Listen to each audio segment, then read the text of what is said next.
Kia ora everyone, I'm Ellesse. Max. And we're here today with Maddie Davidson. Welcome to the Ain't Just Dreaming series. Thank you so much for joining us today. No worries, I'm excited. Maddie is 2 times New Zealand Olympian, the first New Zealand female ever trampolinist to go to the Olympics. So congratulations to that. Massive achievement. And you came 7th in Paris, but I think we need to give a bit more insight into what trampolining is. So you're obviously a professional bouncer. Can you talk more about that sport? Because I was watching some videos trying to figure out, I guess, how it works, and I played it, trying to count how many times you went upside down. I was like, I couldn't even figure it out, so I put it in half speed, and even then I lost count. So give us, a bit more context to how the sport works. Totally. So we are a routine-based sport. So we get up, we get to do a routine. They last about 30 seconds, so it happens super, super quickly. Routine's made up of 10 different flips. And then from there, we have a panel of judges who look at how nice the skills are, so that's your execution score, how hard the skills are for difficulty, how high we jump off the trampoline, and how much we move around the trampoline as well. So lots of points get thrown around, and then your top 8 will make it into the next round. Yeah, awesome. And put it really simply, just like that. When did you start getting into the sport? Because I think all of us as kids, we all jump around on a trampoline, and I certainly did back in the day. I could get a backflip, a little front flip going, but I think you've taken it to the next level, we could say. So when did you start? I was about 7 years old when I started. We had a family friend that already did trampolining. And we used to go to their house and I would just try the stuff that she was learning in her classes. And Mum hated it. Like, I looked so out of control, so crazy. So, oh my gosh, we have to put her into classes. And then as soon as I started, I just loved it. Like, I loved jumping. I loved learning how to flip. And I think, like, double whammy, I was really tired at the end of the day as well. So Mum and Dad were happy as well. Perfect. And what other sports did you were you into before you seriously started getting into trampolining? I did heaps of sports. Like, I played heaps of sports. And I have an older brother, but we have like a huge height difference. So right now I'm 5 foot, just scraping 5'1" on a good day. But he's like 6'2". Oh, wow. So he would play basketball and volleyball, and I was, little sister coming along trying to play basketball and volleyball as well.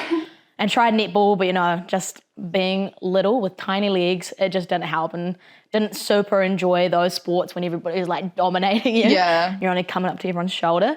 So I was just like on the lookout for a sport that I loved, because I was super active and I loved running around as a kid, but just wanted something that I was really passionate about. I resonate with that a lot. I feel like finding your sport and really feeling like you fit in that sport, like for you, like running around and trying to play basketball in comparison to where you've ended up now with trampolining. Same for me, starting cycling, like that was my thing. And so did you feel like that, like you started and you're like, this is for me? Totally. And I think, I was trying to make myself fit into what my brother was doing. And that's what you're exposed to, right? You're following your siblings around, you get to watch what they do. And I thought it was pretty cool, but I just didn't love it. And so finding that thing, like you said, with cycling, it's just what you really love. And I loved it from the moment I started tramps. Yeah. Oh, that's so cool. Yeah, I love hearing other people's stories and how they got into it, and like seeing the passion behind what you do as well. And I mean, we all have that, but it's really special to be able to share that with other people. So thank you. Your pre-competition mindset. So Max has had a little chat to someone who knows you probably quite well. Right, so I'm going to read you something from Dylan Schmidt, some of you may know. I asked him to give us a little insight into who Maddie is when she's not flying through the air or being a professional bouncer. But say with me, I've got the reading ability of a 5-year-old, so here we go. I would describe Maddie as someone who just goes quietly about her work, is always keeping busy, and is extremely caring and thoughtful. You won't find many people that have a bad word to say about her. No matter what's going on, she can stay focused on what needs to be done and always do it with a smile. I'd say her biggest strength is her work ethic. She works bloody hard. It's not often, if ever, when we train together that I'll be training and she's done. She's always training longer than me, laughing a face. So I guess what point of that is true? Do you train more than Dylan Schmidt? You know what? I do. But, I'll put it down to he's a little bit older than me. So, he's been around and he's got a heap of experience. And I think, when we all look at those athletes that have done maybe a couple more cycles than the rest of us, they've refined their craft, right? And Dylan is the epitome of like a top athlete, and he knows what he's doing. Whereas I feel like I'm still a baby in terms of this, and especially in trampolining, I'm still quite young. So I still feel like I've got heaps to learn and I just need that time on the trampoline. So I don't know if it's whether I'm actually working hard or I've just got more catch up to do versus Dylan. So, yeah. From that, I kind of get the vibe that like you're like a super sweet, super chill person. How does that, and if that is true, how does that help you in your sport? Like in comparison to my sport, you know, we're absolutely 100% like quite savage at times with sprinting and what we put into that and the energy that goes, you know, around it. But what is that mindset that you get yourself into pre-competition for your sport? Is it relaxed? Like, do you need to sort of really be centered and calm? Like, how does that work for you? Yeah, that's actually a really good one. So for me, trampolining is massively a mental-based sport. I have the theory that anyone can do trampolining, anyone can do a backflip. Oh, really? Oh, totally. Sweet. Here we go. Totally. But it's, are you brave enough to go over the top of your head? Yeah, because that's the scary thing, right? And like I said before, the margins are so small. So it's such a quick sport. It happens so fast. So you really do need to be calm. You need to not think pretty much because you just don't have time. We're talking milliseconds between things happening and decision making. So it happens so quickly, and it's definitely, I haven't always been chill. I definitely haven't always been calm. My first Olympics, I, for lack of a better term, shit the bed. I was just so nervous and I couldn't be calm and I couldn't be chill. And that was kind of my first few competitions in that like open professional realm. So we did a lot of work post Tokyo to learn how to bring that level down. And something we really concentrated on was being really cold in your brain and in your heart, which sounds quite dramatic, but just no emotion, no thoughts, just letting your body take over and do what you do every single day. And can we dive a bit deep into that? How would you get your brain and heart cold? Like, do you have specific strategies for that? So I work a lot with a sports psychologist. Like I said, it's such a mental sport. I've had a sports psychologist since I was about 13. Yeah. So it's a really important aspect of trampolining, I think. So we did heaps around meditation, like just exploring different ways of how you bring your heart rate down. And meditation was one that really stuck with me. So it's something I do daily and something I really rely on in terms of, you know, getting myself calm and getting myself into that space and then learning how to hold that space as well. So going into competition, you know, we don't always have time to sit and do a 20-minute meditation to relax if you've got a routine coming up in 5 minutes. So learning how to hold that and, you know, practicing it throughout trainings and in different competition modes. And it's just something we've mucked around with for the last couple of years. Yeah. I feel like I'm starting to get a process that really works now. Yeah, no, that's awesome. And I think so interesting to kind of learn how that works in your sport in comparison to, you know, what we do and what that routine looks like for us as well. I was saying before my first Olympics, you're talking about how you spoiled the bed. I threw up into a rubbish bin in the Olympic Village in front of like all the other athletes on my first day. Yeah. So it's completely relatable. Yeah. But I want to talk about a bit more your childhood. So the song that we wrote, Ain't Just Dreaming, I guess the lyrics very much allude to the fact that at some point we were all kids and had, you know, ambitions, but maybe the Olympics was a dream, but something that wouldn't become a reality. And now it is. So at what point did you decide that this was something that you were going to go for? I have this super vivid memory of watching the 2008 Olympic Games. Because at this point, I'm 9 years old, and I thought what I was doing was pretty cool. I was like, not exposed to much in the trampoline world.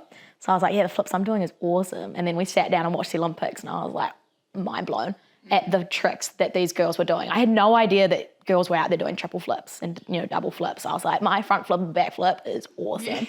But yeah, and when I watched that, I was like, I so desperately want to do that one day. Like, I so want to go. But I was not this prodigy kid at all. I think gymnastics as well really highlights that we have these young kids that come in and they are the ones that are going to the Olympics. You know, we really focus in on these talented kids because it's such a short band sport in your time. But I wasn't this prodigy kid. And even up until my late teens, I still wasn't someone that anybody would have looked at and thought, yeah, she's going to go to the Olympics one day. So it was definitely a dream. I was like, man, the Olympics would be awesome. But I really didn't think it was ever going to happen.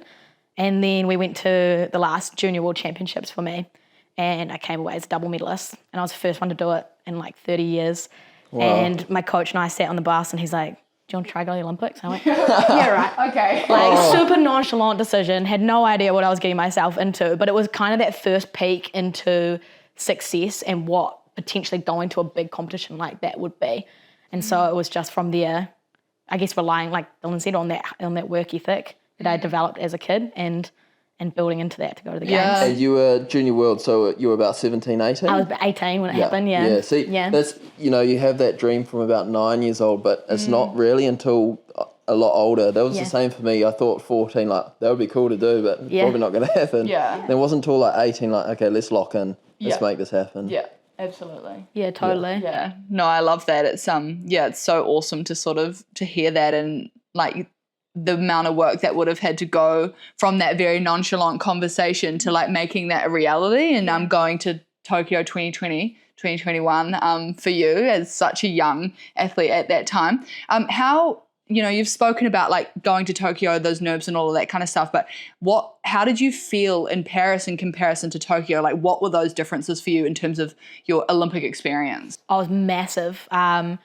Tokyo, I feel really lucky that I got to go to Tokyo, actually. I'm sure you guys probably feel the same, because it was such a unique opportunity. Like, there will never be an Olympics like that ever again. No. And there were a lot of negatives, around the isolation, having to come home and do MIQ. Yeah. That was a lot, and all the testing and all of that. But it was just so fascinating to go into that realm, but in those conditions. It was super crazy. Trampolining is not a super big sport anyway, but walking out into a dead arena was crazy. Yeah. Like, literally nobody except for Dylan's in the crowd. Yeah, thanks. Wow. Like, only a handful of people was just bananas. Yeah. And usually trampolining is quite loud before you go, and then it goes silent, a little bit like the tennis. Yeah. But yeah, just absolutely quiet. And then I remember thinking, we'd done all this work over like mindset and, being calm going into Paris. And I was first up in Paris, so I was standing on the walkout, and the floor is like vibrating because everybody in the crowd is like stomping their feet and screaming. Yeah. I'm like, this is like complete opposite to what we had in Tokyo. Yeah. It was like a sold out stadium of 23,000 people like the 5 that we had in Tokyo. It was just so crazy. But, Paris in itself had like so many amazing parts of it as well. But there couldn't be more polar opposite experiences, but both so amazing. Yeah, absolutely. So there's a lyric in the song that goes, reach those heights and show them all. You particularly are reaching some pretty cool heights, 10 plus meters in the air, is it? Yeah. And then the show them all part, like, first female to ever do this, first female to make an Olympic final as well for trampoline. 2 massive achievements, and I've been going around schools and talking about quite a few of our female athletes doing that in their sports, and how that is a massive piece for females in New Zealand. Can you talk to that at all in terms of, are there young girls coming up that I guess have come up to you and said, look, we want to do the same thing, or? Yeah, totally. I think, firstly, it's so special to have that experience in my career. That was an amazing step. Dylan was the first person to go to the Olympics, and that happened in 2016, so not really even that long ago. And trampolining's a brutal sport, and it's so tough to get to the Olympics, like every sport is. So getting to watch him do it, and thinking there is that opportunity for another Kiwi to be able to do it someday. And gymnastics is probably seen as a girly sport, but trampolining is very much male dominated. Yeah, we don't have a huge amount of females, because I think the girliness kind of stops at the glitter and the leotard, and that's pretty much it. There aren't many girls that want to chuck themselves in the air and flip and rotate and do all those really scary things. But we have this awesome group of girls coming through. And I think that's actually been a really big part of, what I do in the community as well, is hopefully being able to inspire this next group of kids that are coming through, girls or boys, that putting the work in and taking your time through the sport and just, going hard for it. And it is possible, even if it doesn't feel like it, even if you're not that superstar kid, they're just giving yourself that time. But especially for the girls, my goal, I guess, was to show them that it's possible, even if it is you're the only girl in your group left and you're the only one pushing it through for the girls. Yeah, that is totally possible. And that if you stick at it for long enough, things will start to happen for you. Oh, and how special, like, paving that pathway for whoever decides to take up your sport and pursue that. That's, I think, it's so much deeper than just, what you do and you. It's like, what could come from that and everything that you're doing now, like looking back in, 20 years time, what's that going to mean? And I think that's such a special thing about sport, is that like we're living in this moment right now and it's crazy and we have like these incredible lives and careers. But like looking back, like who knows what that's going to mean? Like who knows who's going to come up behind you because they've watched you at the Olympics and watched Dylan at the Olympics. So I think sport's a lot bigger than we think. Yeah, it's that legacy that you leave behind. It's, you have all these really cool experiences and there's medals and trophies and all those amazing things that I guess that kids look at, but it's what you left in the sport. And I think that's been a big focus for especially us in gymnastics, is what are we leaving behind for this next generation to come to and hopefully be able to achieve as well. Yeah, and we do so much as such a small nation as well, and so to be represented across so many different sports, and yours being one of them, of course, is just incredible, and I'm very proud to be part of this unit, this special team. Yeah, absolutely. So the last question we have for you regarding lyrics again, follow those dreams wherever they may take you to. So they've taken you to 2 Olympic Games, to some amazing results. Where else might they take you to if we can be nosy? Oh, of course. Well, I'm locked in for LA. Wow. So Fantastic. I am pretty excited to get stuck into another campaign. I think you guys will know, you come back from Olympics and you sit down with your team and you do all that debrief, and, it was such a small gap between Tokyo and Paris, and we've sat down and done our debrief, and we're looking at what our next steps are, and there's heaps of planning involved. And right now I'm chilling, I'm just not training so much and relaxing, but from next year we're going to hit it as hard as we can. And we went to Tokyo with the idea of participating, and then we want to step up into Paris and hopefully step up again into LA, and there's a lot of work that's got to be done, but it's so exciting. You don't know, like we talked about, you don't know what's going to happen in the next couple of years, but you just got to throw everything at it. And 100%. Go for it. Yeah. We have some amazing opportunities as athletes, and especially as athletes in the New Zealand team. We're so supported in everything that we do. Look what you've been doing with the schools. And so there's just so much out there and so many opportunities to just throw yourself into if you're open to everything. So, yeah, good on you. That's so cool. Yeah, no, I'm pretty excited. It's going to be a pretty wicked 4 years. Yeah, absolutely. I think LA's going to be a fantastic Olympics as well. Oh, I know. At the closing ceremony, like with all the hype, like they had the Red Hot Chili Peppers playing and Snoop Dogg, was mean. Yeah. And then we were hanging out waiting for the ceremony to finish, and we got talking to one of the security guards, and he's like, "Oh, you boys should go to the other side of the stadium." I was like, "Oh, why is that?" "I'll go by that big flag. Something's happening over there." Oh, okay, so we trusted him. Yeah. Headed over there, there's this big white X on the ground with tape. I thought, X marks the spot, right? So we stood there for like 30 minutes, and all of a sudden the lights just go dark in the stadium, and there's this one big beaming light up to the ceiling of this Olympic Stadium, 300 metres up in the air. Then Tom Cruise walks out, jumps off the roof, comes flying down, boom, lands on the spot. And he's right there in front of me. If he'd actually hit his mark, we could have had a little moment, a little handshake. He just missed it by a bit. But then he walks up on stage, grabs the Olympic flag, chucks in the Harley Davidson, motorbikes off into the sunset. That's unreal. I was like, I thought I was done with the Olympics, but after that I might have to do another. Totally. Carry on. Yeah, that's epic. So I think, we'll be happy to see you in LA, Maddie, and thanks for so much for coming in and sharing some inspiration to New Zealand. No worries. Thank you for having me. It's been great.